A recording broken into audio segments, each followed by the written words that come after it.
defender a substituição penal a partir da Bíblia. Então, a primeira coisa que eu acho que a gente poderia mencionar sobre esses textos que são utilizados é que quando a gente vai observar o que o texto quer dizer e o contexto no qual o texto está inserido, em 100% dos casos, a Bíblia não apresenta a morte de Cristo como uma solução para a justiça retributiva de Deus. Então, assim, no máximo que essas coisas vão fazer é pegar contexto onde a Bíblia está falando de Jesus morrer pelos pecadores, Jesus morreu no lugar dos pecadores, Jesus recebeu uma maldição, Jesus carregou a nossa culpa, Jesus foi castigado. Eu até questiono essa tradução castigado, mas já a gente vai comentar sobre esse texto. Então, elas pegam esses contextos e, por causa de uma leitura que já parte de pressupostos, enxergam ali uma explicação da morte de Cristo como sendo para satisfazer a justiça retributiva de Deus. Então, acho que a primeira coisa que a gente tem que começar é desmistificar isso. A gente não pode ir para o texto bíblico com uma pressuposição. Então, aqui nesse texto, quando Paulo diz morreu no lugar, é porque Paulo quer dizer que Cristo tomou a punição. É um avanço muito rápido que as pessoas fazem da evidência bíblica para a exegese sistemática, eu diria assim. Mas vamos lá, né? Eu poderia enumerar aproximadamente 15 textos que as pessoas usam, mas eu vou pegar aqui os textos que as pessoas mais referenciam, digamos assim. Então, acho que um texto que a gente pode começar é o texto de Isaías 53, né?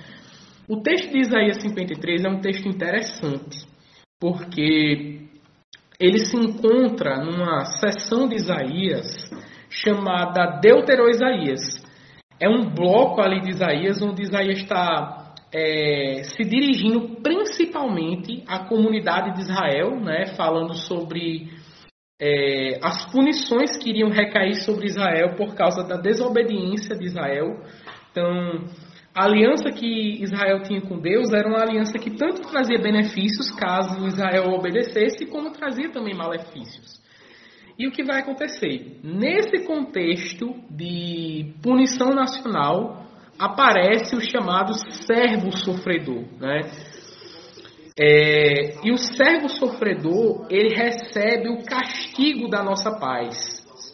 Isso se encontra no versículo 5 do texto de Isaías 53. É interessante a gente notar que esse castigo, né, que na verdade a palavra que se encontra no original é a palavra mussar, que no hebraico sempre é utilizada em contextos de disciplina no sentido didático e não disciplina no sentido retributivo, no sentido punitivo.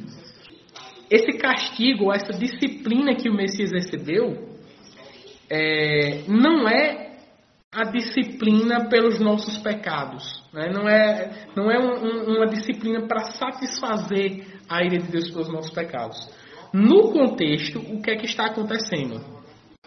O Messias, sendo o servo sofredor, sendo um israelita por excelência, ele participa das consequências do erro de Israel, como se ele mesmo tivesse pecado, como se ele mesmo tivesse sido uma das pessoas que ocasionou aquela situação de juízo que estava vindo sobre Israel.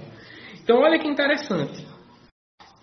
Isso é muito diferente de você dizer assim, tal pessoa foi punido no lugar de outra. O que Cristo está fazendo aqui é se deixar ser punido com o seu povo e não no lugar do seu povo. Não é como se o Pai estivesse descontando o que o erro daquelas pessoas mereciam em Cristo, mas Cristo está sofrendo junto com o seu povo. É um sofrimento representativo e não um sofrimento para satisfazer a ira do Pai, até porque se fosse um sofrimento para satisfazer a ira do Pai, o autor bíblico ele tinha muitas outras palavras à sua disposição para utilizar aqui, mas ele prefere usar exatamente a palavra mussar, que é um castigo em sentido didático. Por exemplo, essa palavra mussar, né, que é traduzida como castigo na maioria das Bíblias, ela vai ser utilizada em Provérbios para falar sobre disciplina. Entendeu? Então, assim, o que eu quero que vocês entendam esse texto de Isaías, logo de cara, quando ele ensina que Cristo ele carregou a punição pelos nossos pecados, a gente não precisa necessariamente entender isso da maneira como os defensores da substituição penal entendem. Por quê? É possível como é o caso que eu acabei de mencionar, que alguém participe das punições que outra pessoa merecia sem que ela receba aquelas punições no lugar daquela pessoa. Então, o que vai acontecer, né? Basicamente, Cristo ele sofre junto com o seu povo e é isso que traz a paz. Não é o fato de que Cristo está ali se colocando para ser punido, para satisfazer a justiça retributiva de Deus. Ele sofre junto com o seu povo. Então, assim, além dessa questão que eu poderia mencionar, né, do termo hebraico que é utilizado para castigo, e também desmistificando essa questão da pressuposição, né, do sistema ao ler o texto, outra coisa que a gente pode mencionar também sobre esse texto é que quando a profecia de Isaías vai ser mencionada no Novo Testamento, ela vai ser interpretada não como se Cristo estivesse recebendo o que aqueles pecadores tinham, mas ela vai ser interpretada como Cristo se compadecendo daqueles pecadores. Então, por exemplo, você vai ter lá em Mateus capítulo 8, 16, 17, o evangelista Mateus dizendo que a profecia de Isaías se cumpriu quando Jesus curou uma gama de pessoas que estavam ali enfermas. E veja que o texto de Isaías vai dizer o seguinte, que ele tomou sobre si nossas enfermidades e dores. Quando Jesus cumpriu essa profecia, Jesus adoeceu em nosso lugar? Não. Jesus não precisou adoecer no lugar daquelas pessoas para cumprir essa profecia. Então esse texto, ele é melhor compreendido não como algo substitutivo, mas de modo participativo, simpático. Se é para entender a punição como algo substitutivo, a gente precisaria entender também a enfermidade como algo substitutivo. E Cristo não adoece. Cristo não recebe AIDS, não recebe Covid, não recebe Ebola, para que as pessoas possam ser curadas dessas doenças, digamos assim. Ele não precisa adoecer em nosso lugar para que ele cumpra essa profecia. Quanto mais ser punido em nosso lugar.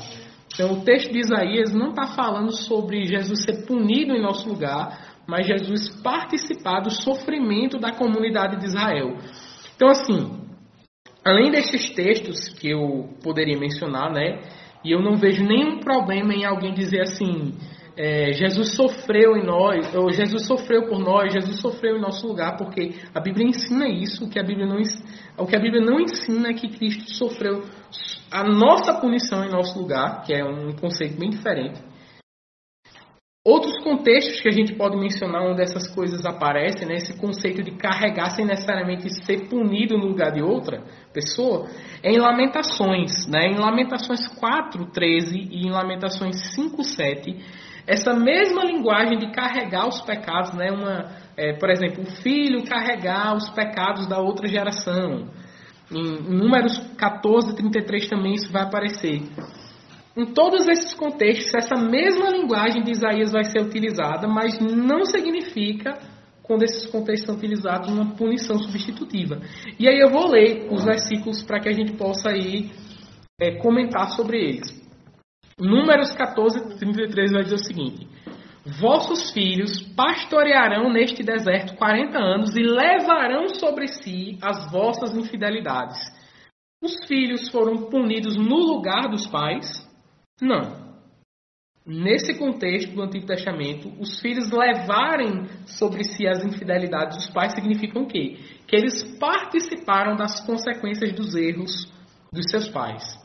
Né? Outro texto, né, que eu também mencionei, o de Lamentações. Eu gosto muito de Lamentações 5. Lamentações 5:7 vai dizer o seguinte: nossos pais pecaram e já não existem. Nós é que levamos o castigo de suas iniquidades. Os filhos aqui substituíram os pais? Não, de forma alguma. O que os filhos fizeram aqui foi participar da consequência dos erros dos pais. Então, assim, é muito complicado você pegar essa linguagem do Antigo Testamento, né, de levar o castigo, participar da culpa, carregar as iniquidades, etc., etc., e transformar isso numa linguagem de uma pessoa ser punida no lugar de outra para satisfazer a justiça retributiva. Entendeu? Então, assim, eu sempre vou pelaquela regra da Sagrada Escritura. O texto mais obscuro, ele deve ser interpretado à luz do texto mais claro. A analogia da fé. Então, como é que o Antigo Testamento explica esses textos? Como o próprio Novo Testamento explica a profecia de Isaías?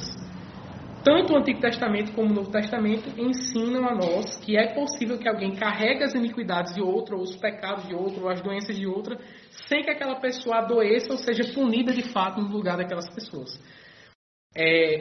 Essa linguagem significa que a pessoa participa das consequências do erro e assume a responsabilidade de tratar daquela situação. Então, é basicamente isso.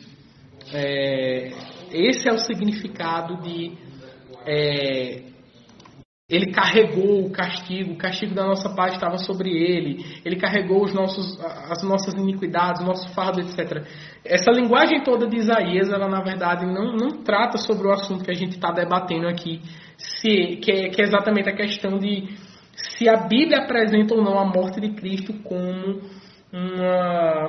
uma resolução do problema da justiça retributiva.